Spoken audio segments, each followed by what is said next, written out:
Hi, I'm Cailey, a librarian here at Mentor Public Library.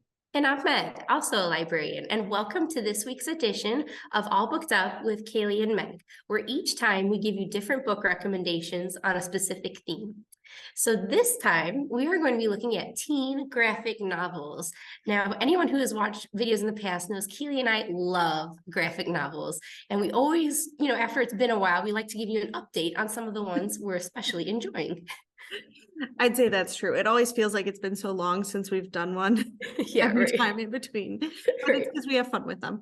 Right. And I will say all of the graphic novels that we're going to talk about today are available for you in the library as well as online through Libby and Hoopla, free with your library card. All right, Cailey, what is your first graphic novel? My first graphic novel is called The Greatest Thing by Sara, Winifred, Searle. And this one came out last year, late last year, I think, so it's still pretty new. And it's semi-autobiographical for the author herself. And the main character is Win, short for Winifred, who is starting her sophomore year of high school, but everything feels different because she's all alone this year. Her two BFFs, Jamie and Jess, the two J's, have both transferred to a private school. And this leaves Win feeling very alone at school. It seems like she's gone through a few different friend groups over time, but really got very tight with the two J's last year, and they were inseparable. And so now at the start of this new year, she feels a little lost not having her two friends with her. Not only that, it seems like they're getting closer together because they're at the new school having the same experiences and she's not. So she feels a bit lost, but just has a bit of a respite because she is the student aide for a photography class, and she's very interested in art and photography as well. And so she thinks she'll kind of be invisible and get to work on her own artwork.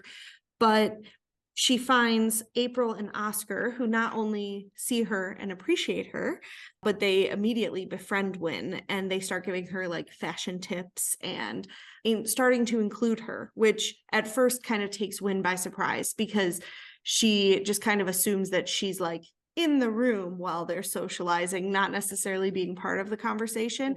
And when both April and Oscar continue to include her, feels very flattered and, starts to think maybe she found her people. Together, they decide to start working on a zine, and they start distributing it to the school. And this gives each of them an opportunity to sort of express themselves and open up to one another in a way they may not have before. The zine forces them a little bit out of their comfort zones and gets them to kind of talk to one another about the things that are bothering them. And some of the stuff that they talk about is not necessarily lighter in topic. There's some eating disorder issues going on. There's, typical high school stuff as well. There's some family issues, some, income issues, as well as just the general high school drama that comes with like crushes and concerns about the future and everything. But this book is it's very relatable about that like time in high school when things kind of shift and you think that everything is going to go in one direction, but there's always changes happening around you, both with the people around you and as well as your own interests and needs. And these friendships change and adapt and everything. And you really get to know all three of these characters. And you also get to see the zine that they're putting out, which is like totally adorable. And I will say too, like the art style is really cool. Reminds me of another graphic novel author and illustrator that I enjoy, Tilly Walden. So it's a lot of fun though. I think it hits some deep points, but there's a lot of humor in it too, and it's very sweet. Oh, delightful. Sounds so cute. I love the highlighting of friendships, which sometimes can get, overlooked. Friendships are so important.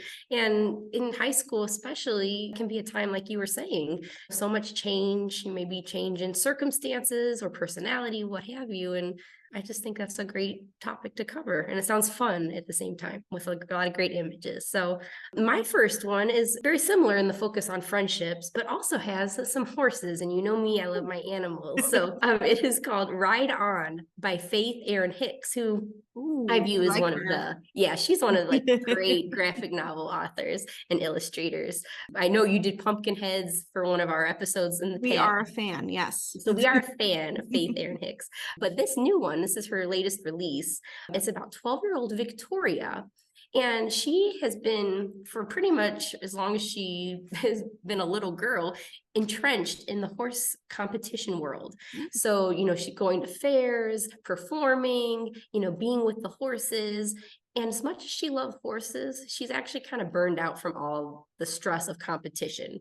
There's a lot of comparison with others. There's a lot of other things outside of just the pure joy of being with the horses that's kind of getting to her. And not only that, her best friend, Taylor, she has a huge fight with her.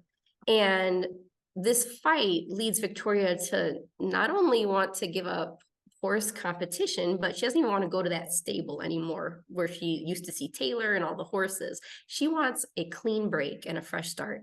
And she wants to see if maybe she can get back to the basics of just her pure love for horses. So she goes to this new stable called Edgewood Stables, but she's kind of changed since this little rift with her friend. The new people that she's meeting at the stable, she kind of gives them the cold shoulder. She really doesn't want to make new friends at the stable because of what she's gone through in the past. So she kind of just sticks to the horse. She's like, horses are the ones who understand me, not people. And it's kind of funny. I could kind of relate. I have a shirt at home that says, I just want to hang with my dog. So sometimes the only thing in the world, your pet gets you. So I could kind of resonate with her just a little bit. But in the end, is that enough? That's kind of what this book explores. Like, can you really go by with no friends? I mean, I love horses, but so I love it. It's a great story because I love animals, but friendships, as I sang about your book, we can overlook them. And, the things we go through with other people, maybe can impact how we view things. So it's a book of healing, I would say. And the art, as we know with Faith Erin Hicks, she's great. Really charming illustrations. The little moments, tender moments of Victoria with her horse just really are touching, and just beautiful colors. I love the coloring in her stuff as well. So I'd highly recommend it just for an enjoyable read for any age. Yes, I have not read that one, and I do love Faith Erin Hicks. I've read almost everything of hers. So my next one is called Unfamiliar by Hayley Newsome. Okay. Now for something completely different. Okay. This one, I mean, it's still got that friendship thing going on, but this is about kitchen witch Planchette. Very nice. She's a kitchen witch. And at the beginning of this book, we find her right before moving day, and she has gotten a fabulous deal on a new home, maybe because it's haunted. So Planchette is an endlessly optimistic kitchen witch. She has a familiar, which is an animal she can communicate with, named Winston, who's a bunny. And her familiar are planning to just go into town and find her new best friend, because that's where her new best friend must live, in the new town. And she needs it to be a witch best friend, and she's sure that this new witch best friend is going to help her exorcise the ghosts from her house. So that is how she meets Pinion, who is a lonely witch eager for witch friends, because Pinion doesn't quite fit in with their witchy family. Pinion is an interesting character. She has a bird familiar. Both of them are a bit quirky, but the two of them decide to go and help Planchette in her ghosty house and try to get rid of the ghosts. It doesn't go exactly according to plan. So they start seeking out additional help. They befriend Babs, who is a half siren who comes to help and can use her siren ways to help get rid of some of the ghosts. But Babs has her own issues that she's trying to deal with because she is a siren. She has this sort of draw of people, but she doesn't really want that. She doesn't like that people are drawn to her. She doesn't want all of the attention. And so she focuses her attention on Sun, who is the shopkeeper at the local Hicks shop. And because Sun has a way about her that propels people away from her or repels people from her. And so Babs wants that in her life, but Sun is incredibly busy and does not have a lot of time to help Babs or Planchette or Pinion. But they are all sort of drawn together because of Planchette's infinite optimism and cheeriness and determination that they all be friends. And so there's just, it forces them together to try to help one another solve their problems as opposed to kind of going at it alone. So this is obviously a little silly, lots of fun. It had me laughing out loud. It's a little dark at times, but it's that kind of like funny poking at the dark. And it's a really interesting art style. And the artist actually started as a webcomic and then made a full book of this. And so it's got so much heart to it as well. Oh, I love it. I love a good like team, like when there's like a team of characters who do fun stuff together like that. And I love the names of the characters. So like Babs, Planchette. What is the other one? Planchette. So cute. Planchette, Pinion, Babs, and Sun. And Sun. I love it. We gotta have some fun nicknames going. But it's great. I love it. I totally would read that one. So another change of pace, my final graphic novel is called Squire by Sara Alphagay and Nadia Shammas. And this is a sweeping fantasy about a girl who wants to become a knight. So our main character is Isa, and as long as she can remember, she has wanted to be a knight. And not just to be a knight, she is actually part of a little subgroup of people called the Orna, which in her entire empire, the only way that they can be granted full citizenship is by becoming a knight. So there's a lot tied with it.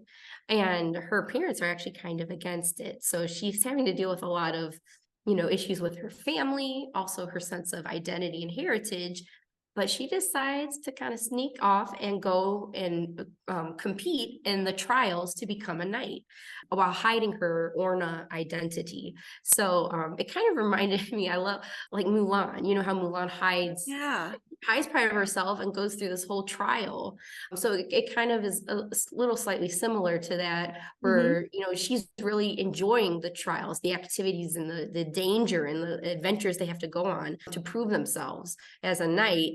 But all the while there's this tension because, she's not really being herself. So it's very beautiful, the story as it goes on. And of course, she kind of has to ultimately decide what choice she's going to make and also reassess maybe some of her desires about like why she wants to become a knight, how to become a knight and things like that. So it's very sweeping, as I said, and just it gives you a grand feeling. I love the art has this kind of hazy tint to it that just makes it seem like it's from another time and another world, but at the same time there's that old fantasy look to it, but then every once in a while characters' eyes will bug out really huge, so it's like fun.